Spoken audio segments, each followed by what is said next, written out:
Vademecum, for a blind person, Daily Chronicle, for indomitable people, audiobook with texts and music by Luigi Benigno.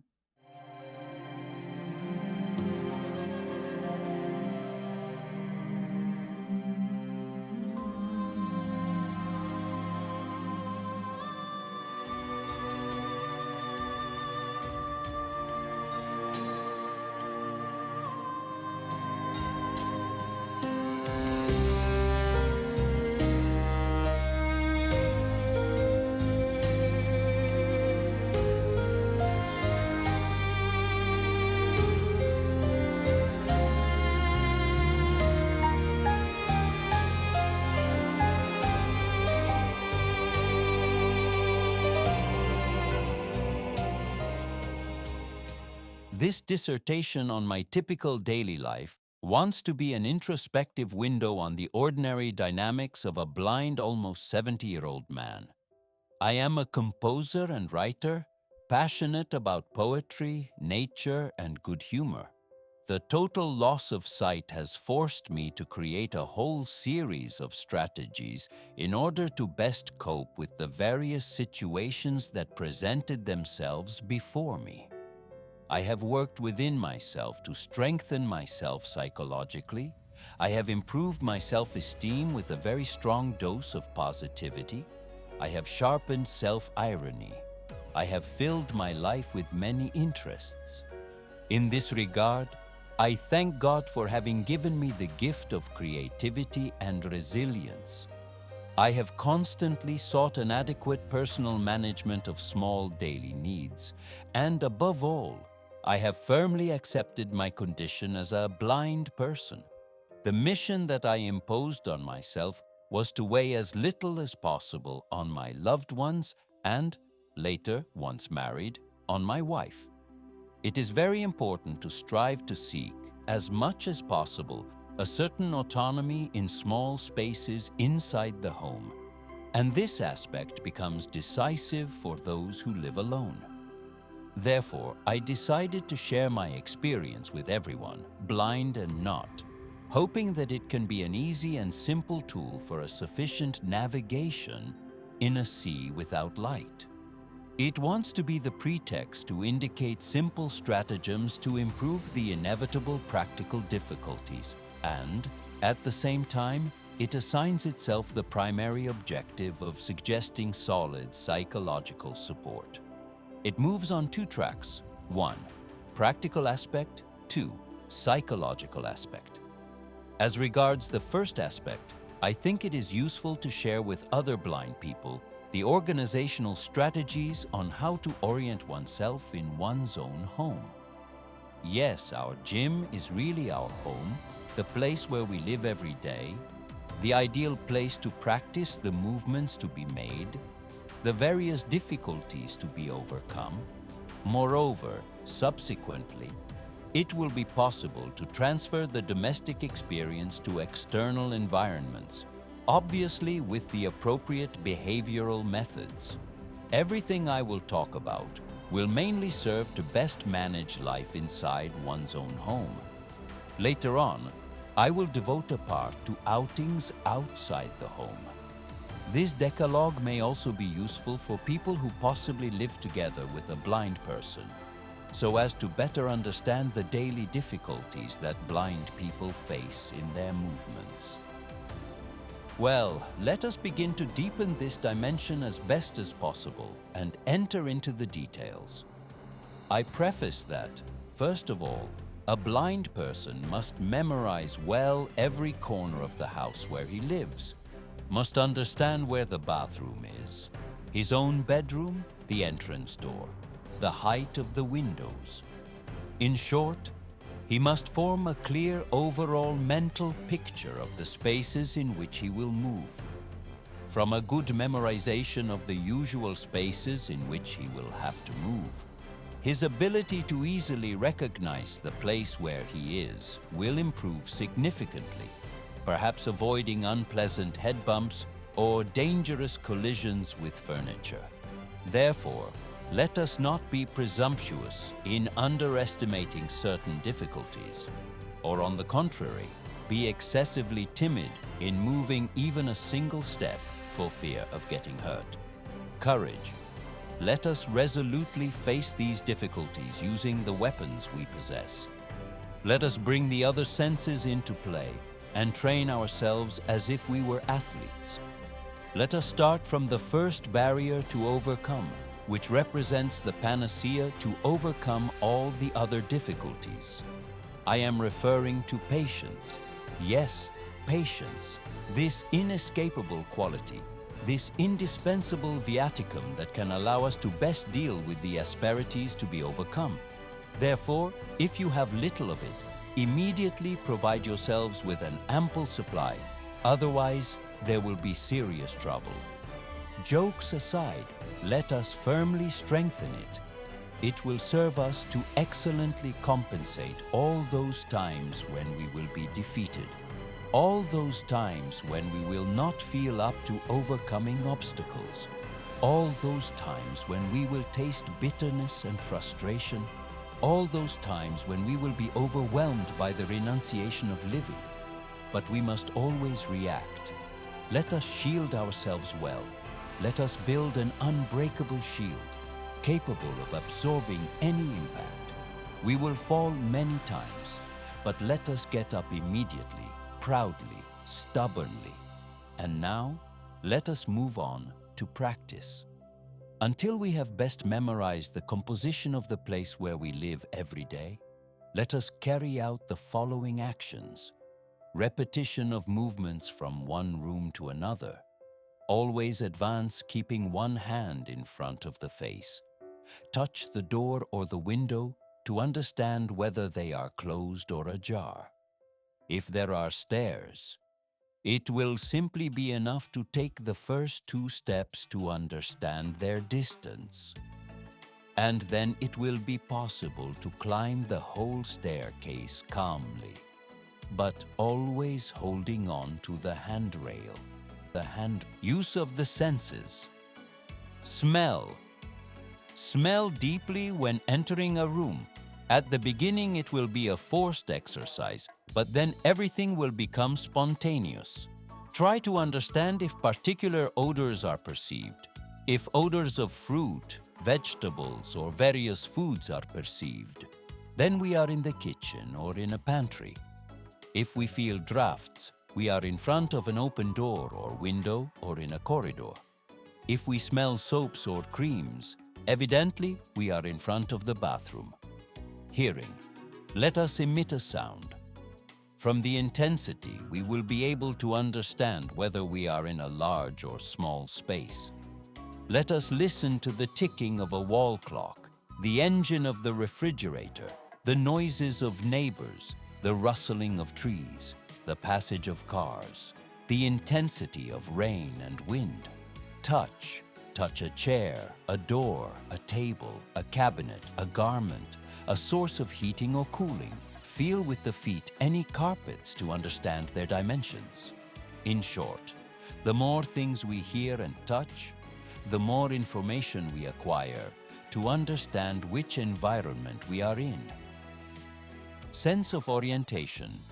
In this segment, I include some things that I consider very important for a good management of the house where we live. In the event that we find ourselves facing urgent or dangerous problems, it will be of primary importance to know perfectly where the hatch to access the gas control valve is. Then that of the electricity meter, in case the TV or refrigerator should turn off due to storms. And finally, the water meter in case of leaks in the bathroom or kitchen. I think it is superfluous to reiterate that the path toward the exit must always be clear and obligatory in case of truly serious situations.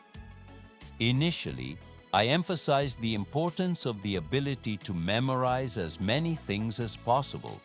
Among these, let us also add the possibility of remembering by heart some telephone numbers, for example, that of medical emergency services, law enforcement, and obviously, the telephone number of the closest relative or acquaintance.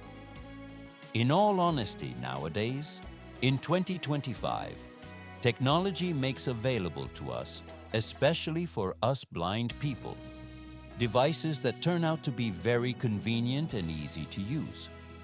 I use a PC equipped with speech synthesis and the iPhone, a mobile phone that allows me to communicate with everyone, to make the best use of some social networks as well, and, in my case, to listen to a great deal of music simply by vocally suggesting to my phone any request through the excellent speech synthesis with which it is equipped. Okay, let us stop for a bit. Let us listen for a few minutes to some good music so we all relax. Listening to many speeches without a moment of breathing can turn out to be tiring, even counterproductive, because concentration, after a few tens of minutes, begins to undergo an unproductive decline. Since I do not want you to miss even a single word of this audiobook, I will give you some good music. See you later.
I hope you enjoyed this musical interlude, so now you can focus again to listen to what I have to tell you.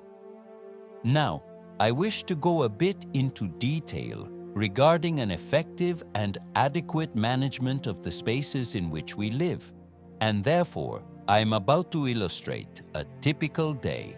Let us start from the morning. As soon as one gets out of bed, before taking the first step, let us remain seated for a few seconds to accustom the body to the upright position and, above all, to concentrate on the direction to take, which habitually is the one leading to the bathroom. Okay, the first step has been overcome. Now we are in front of the bathroom. I want to remind you that often, unfortunately, this space turns out to be the most dangerous in the house. Therefore, let us be very careful to enter the bathroom with the utmost caution.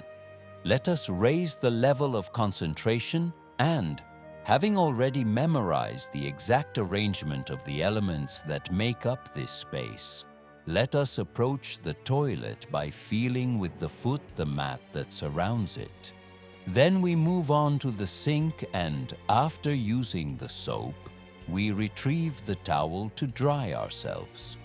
I have described these trivial gestures with absolute simplicity, but these easy dynamics are resolved easily provided that everything has remained in its usual place, because it would be enough to have moved these objects to another place to make everything damnably more difficult. It is absolutely indispensable to put the used object back in the place where it was before, because our brain will get used to guiding our hand toward the right direction, the one it has learned day after day, with constant repetitions. Therefore, we must always know that the toothpaste and the toothbrush are on the left, the aftershave on the right, the brush on the first shelf of the front toilet cabinet, the hair dryer at the bottom right, in the compartment intended for it, and so on. Obviously, this arrangement is intended to be an example. The choice of the placement of the objects to be used is exclusively subjective. Of primary importance must be the habit that everything must always be where it was placed previously, so that all those actions that take place inside the bathroom can be carried out more or less easily. The bidet, the shower, drying oneself, shaving, are actions that a sighted person performs naturally, almost mechanically. But for a blind person, these actions require absolute concentration. One must have a sort of mental geographical map to go and fish out the object of interest.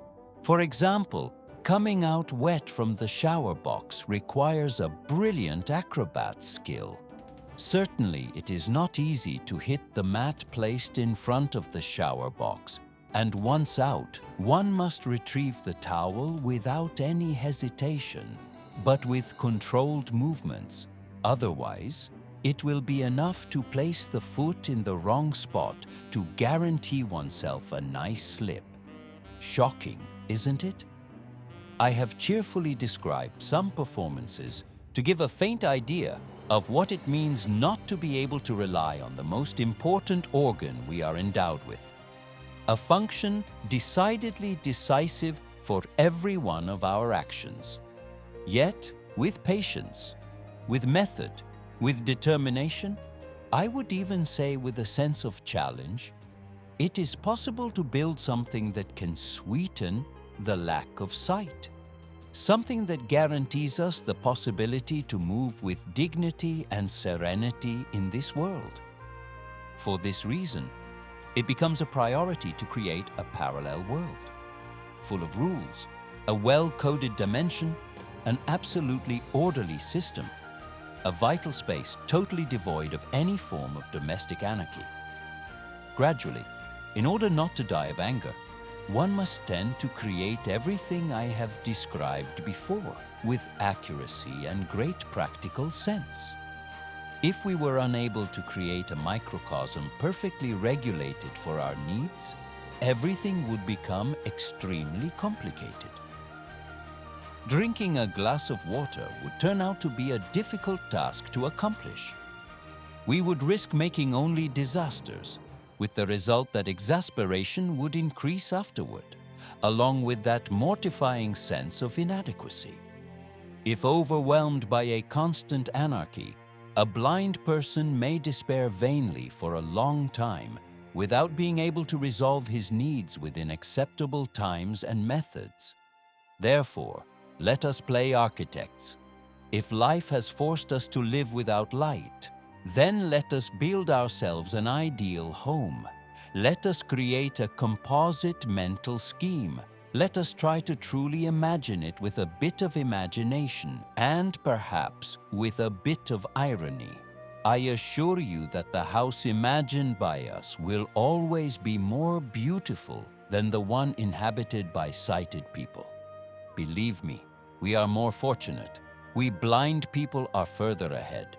We are not slaves to aestheticism. We aim directly at the essence. Okay, a little while ago I described the first part of the day, the morning. Obviously, after washing ourselves, we move on to breakfast.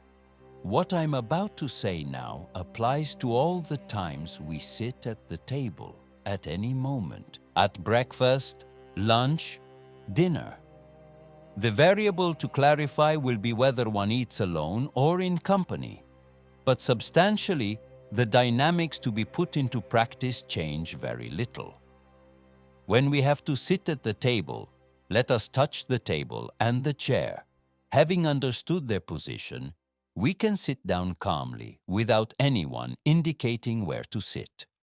Well, now let us touch the cutlery, the napkin, the cup, the glass, and everything we need.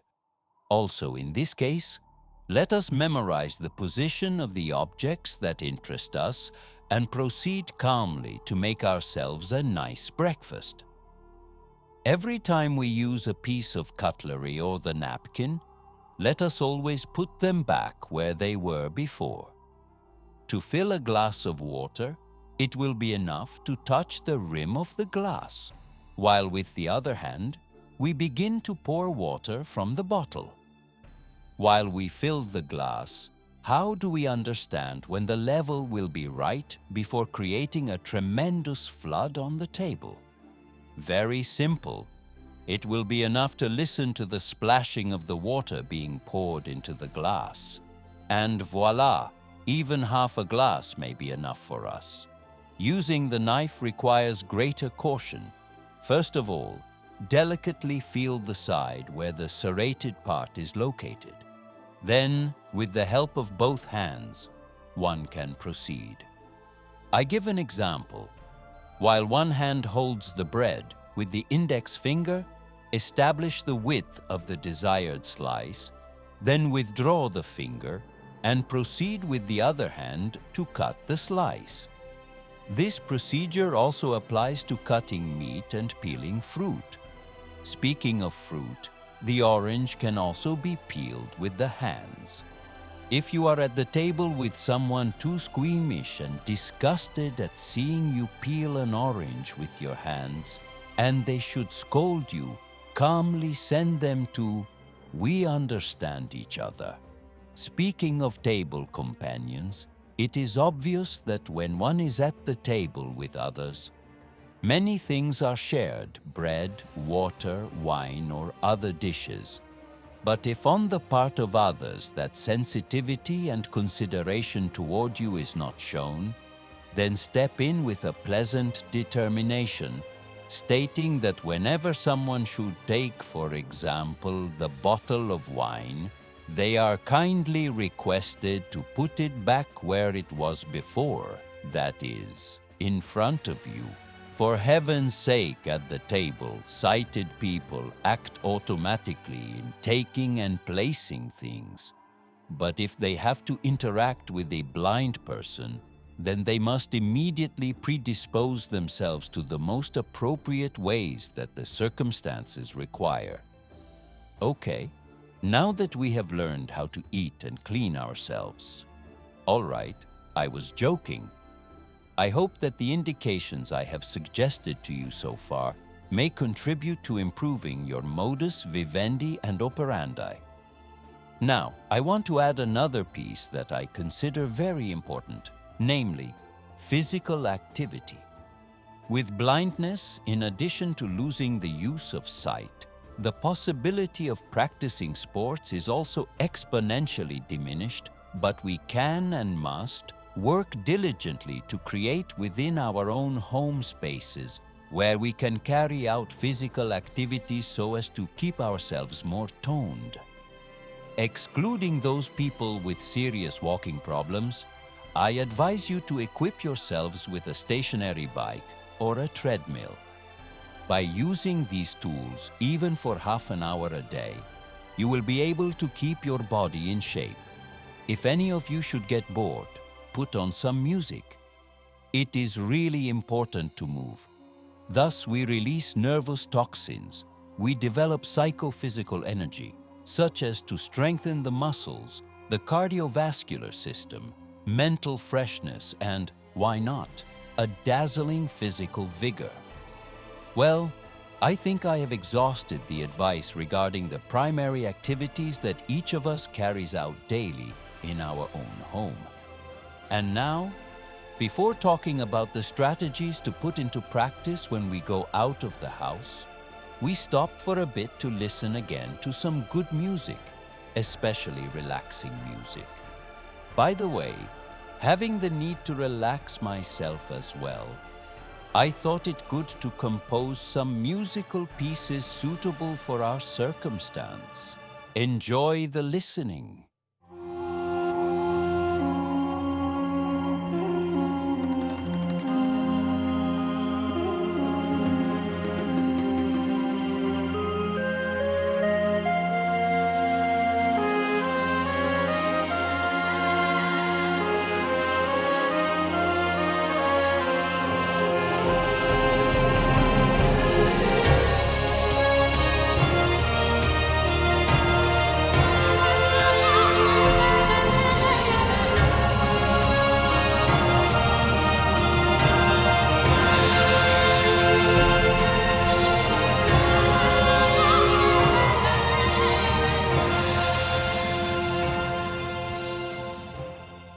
Well then, after having properly refreshed ourselves, I wish to share with you my strategies whenever I have to leave the house together with my wife to take care of errands of various kinds.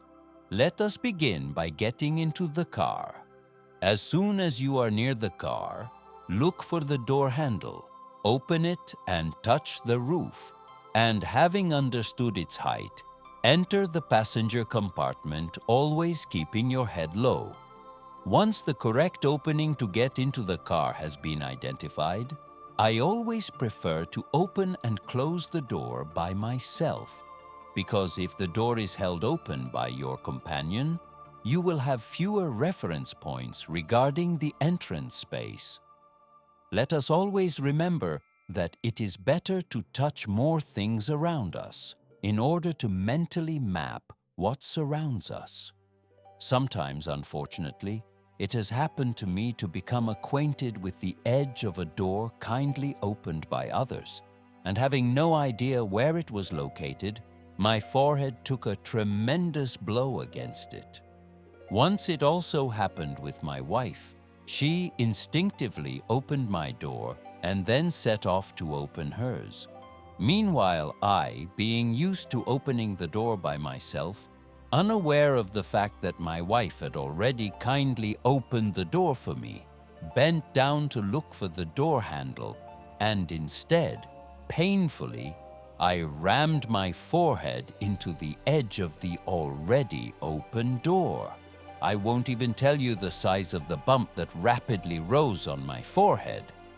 My wife could have hung her umbrella on it. So let us pay the utmost attention when getting into or out of a car or other means of transport. First we touch, and then we move. Oh, after this first feat, let us try to proceed on foot. Usually I proceed accompanied by my wife in two ways. If we find ourselves on a narrow street with many people around, I prefer to let my wife walk half a meter ahead of me, resting my left hand on her right shoulder. In this way, from my wife's gait, I manage in advance to regulate the pace to maintain. It is also convenient for me to go up a step, because her movement inclined to climb the step anticipates the presence of this obstacle. But for prudence, my wife always warns me of the presence of one or more steps. Instead, when we walk along a wide avenue with few people and few obstacles, my wife links arms with me, or we proceed hand in hand. If we are walking on a sidewalk bordered by a hedge, let us always remember to put one hand in front of the face. My wife always warns me well in advance of the presence of hanging twigs. When we enter a shop, an office, or any kind of establishment, it may happen that my wife has to step away for a moment, and if in the meantime an employee is about to hand me something, I immediately inform them that I am blind, thus avoiding unpleasant misunderstandings. Speaking of misunderstandings, I want to tell you a tasty anecdote that unknowingly happened to me a few months ago. We were at the table in a restaurant with about a dozen friends, among whom there were some whom I was meeting for the first time. Everything was going well. We were conversing pleasantly, and I too was actively participating in the discussions that followed one another while we were eating. After a few hours, a grumbling was heard from one of the diners, and suddenly, one of the friends who had known me for a long time burst out laughing. At that point, we all wanted to know the reason for this laughter. Urged by popular clamor, this friend of mine, barely concealing a certain sarcasm, said that the new guest who had joined us for the first time, not knowing me, was irritated that when I spoke, I systematically addressed myself toward his wife, thus triggering his jealousy. The coincidence was that I, instinctively while speaking, always looked in the same direction, and fatally, it was precisely toward his wife. But how was I supposed to know? You can imagine the laughter. Finally, when we had calmed down, they explained to the new guest that I was blind. At that point, very embarrassed and a little sorry, the jealous man came to hug me, apologizing 1,000 times, saying that he had not understood that I could not see. In short, we closed this amusing little scene with great cheerfulness. With this anecdote, what do I want to tell you? That when you have to interact with people who do not know you, to avoid misunderstandings, say immediately that you are blind. At least in this way, you will avoid some unpleasant invective from the first jealous person who happens to be near you. All right, things that can happen, but let us continue our discussion. How to behave when we find ourselves in a hotel room. I always do it this way. As soon as we enter the room, my wife begins to unpack the suitcases, while I begin to touch the four walls of the room, and I start memorizing where the wardrobe, the table, the fridge, the bed, and my bedside table are located. Then, I repeat many times the route from the bed to the bathroom. Finally, I enter the bathroom and touching the various fixtures, I realize where the toilet, the sink, the shower box, etc. are located. By doing so and repeating it many times, I understand how I will have to move within this new environment totally unknown to me. Among other things, I avoid the inevitable darts launched by my wife who, intent on arranging the clothes, would be rather annoyed if I began to ask her too many questions about the layout of the room. Repeating many times the path from the bed to the bathroom, I consider extremely important because if it should happen to go to the bathroom late at night, and this does happen, it would be truly inconsiderate to wake my wife to ask her where the bathroom is. Therefore, let us learn it by ourselves. Let us study. Another suggestion that I want to give you is to take advantage of every possibility to go outside, into the open air. It is extremely important to leave the house often. It truly serves us a great deal. It serves us to change the air, to connect with the external world, to feel the cold and the heat, to listen to nature, to align ourselves with the seasons, and occasionally, why not, to let ourselves be overwhelmed by the frantic city traffic and the murmur of people. With my wife, almost daily, we take a walk in a public garden or along the seashore. We go grocery shopping together. Sometimes we go to listen to a symphonic music concert or to the opera. We do not even disdain some visits to relatives, especially the older ones who need company more. And since I have spoken about music, let us take a small break. Let us listen to a bit of music, and then we will move on to the final conclusions.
Very well.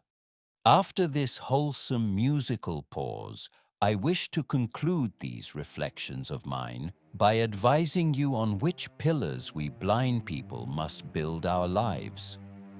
I wanted to write this sort of Vademecum addressed to blind people and to those who live beside them, introducing a bit of lightness, a form of language that is very simple and concise, capable of reaching everyone of any age, social or cultural background, of different faiths and places, of peoples and languages of every latitude, since it will be translated into many languages.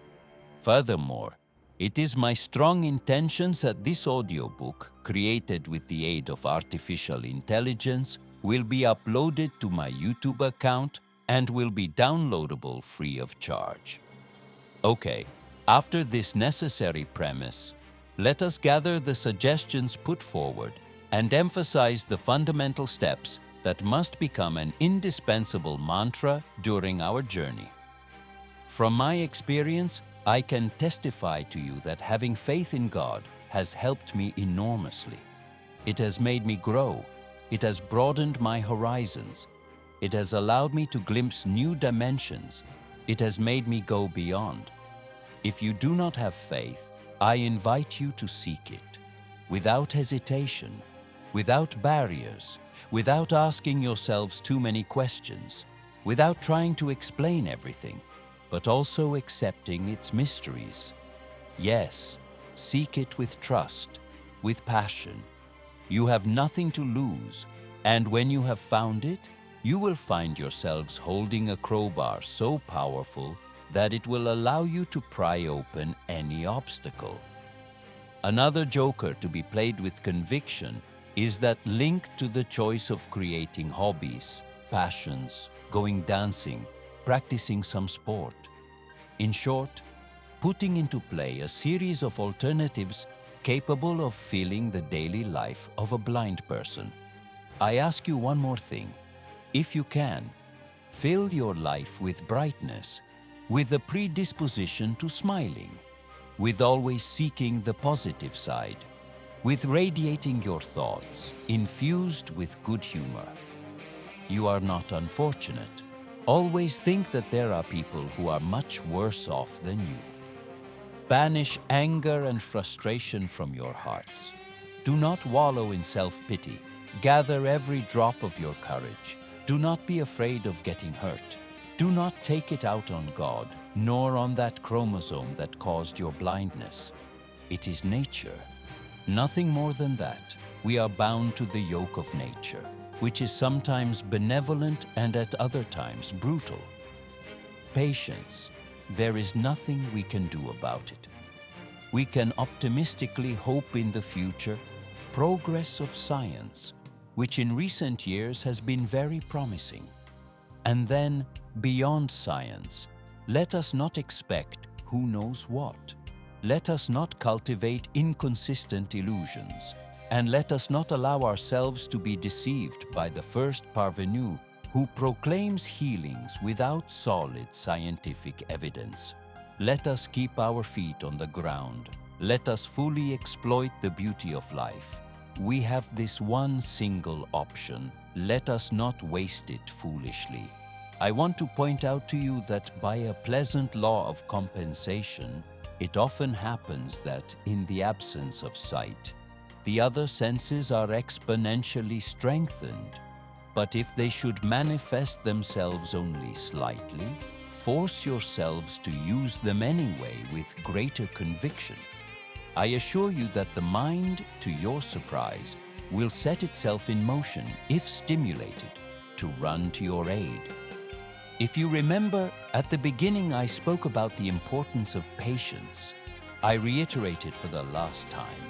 By mediating all the hardest moments to be faced with its persevering application, it will always prevent the level of endurance from being exceeded, believe me. Very well. Finally, we are at the final closing. Perhaps someone will exult, saying, "It was about time." I pretend I did not hear. So then, let us learn the most important thing. Let us see if you remember. Well done. Acceptance. Exactly that. Yes, acceptance. This blessed acceptance. Once this bitter medicine has been digested, we will be able to boldly plow through any stormy sea, any tsunami, any Arctic blizzard, even the umpteenth glaciation or overheating of the earth. Oh, after this outburst, let us fall back into line and complete our account. Yes, acceptance. Without it, we are defenseless. First of all, a blind person must accept his condition of not seeing, but must not accept it passively with resignation and sadness. On the contrary, blindness must be accepted by thanking God for having the possibility of using the other senses. Blindness must be accepted because if one lives in a family, one must show one's loved ones that one possesses a very great positive energy capable of removing any obstacle. Otherwise, if one lives alone, attack life, challenge it. Put yourselves in competition with yourselves. You cannot imagine how gratifying every small victory achieved in the field is. A dark field, but converted into pure energy. Blindness, finally, must be accepted from our deepest inner self, because from it must erupt all that energy that will allow us to serenely soar above all the mishaps with which we must confront ourselves daily. Let us not be seized by discouragement. Let us react. Let us overflow with our positivity. Let us aim to become an example for others. Let us always demonstrate our strength. Let us increase the revolutions of our inner engine. Let us bear witness to others that, despite everything, it is possible to travel the track of life together on equal footing, even if lacking something. We are not different. We are not inferior to anyone. Even without possessing the gift of sight, we are all endowed with a brain. It is precisely our brain that makes us exactly equal to others. And if we nourish our brain to the best of our possibilities, then yes, we will be able to elevate our spirit, our dignity, our soul, our conscience. A well-defined conscience, high, noble, suffused with a strong sensitivity. And now, I launch the last dart before greeting you and thanking you for your patience in having listened to me. Remember well that the true blindness is that of wicked minds, not that of our eyes. Luigi Benigno.